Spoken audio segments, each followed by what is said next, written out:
There are other functions, however, some of them more legitimate than others.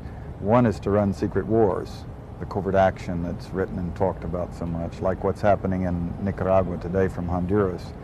Another thing is to disseminate propaganda to influence people's minds, and this is a major function of the CIA.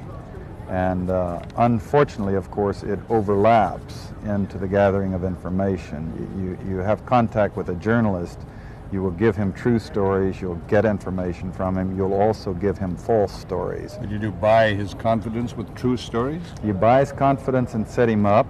We've seen this happen recently with Jack Anderson, for example, who has his intelligence sources, and he has also admitted that he's been set up by them. Every fifth story just simply being false. You also work on their human vulnerabilities to recruit them in a classic sense, to make them your agent so that you can control what they do, so you don't have to set them up sort of, by putting one over on them. So you can say, here, plant this one next Tuesday. Can you do this with responsible reporters? Yes, the Church Committee brought it out in 1975, and then Woodward and Bernstein put an article in Rolling Stone a couple of years later, 400 journalists cooperating with the CIA, including some of the biggest names in the business, to consciously introduce the stories into the press. Well, give me a concrete example of how you use the press this way, how a false story is planted and how you got it published. Well, for example, in my war, the Angola War that I helped to manage, 1/3 of my staff was propaganda. Ironically, it's called covert action inside the CIA. Outside, that means the violent part. I had propagandists all over the world, principally in London, Kinshasa, and Zambia.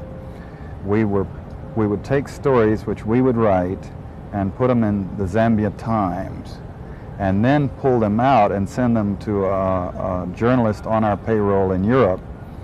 But his cover story, you see, would be that he'd gotten them from his stringer in Lusaka, who had gotten them from the Zambia Times. We had the complicity of the government of Zambia, Kenneth Kaunda, if you will, to put these false stories into his newspapers. But after that point, the journalists, Reuters and AFP, the management was not witting of it. Now, our contact man in Europe was. And we pumped just dozens of stories about Cuban atrocities, Cuban rapists.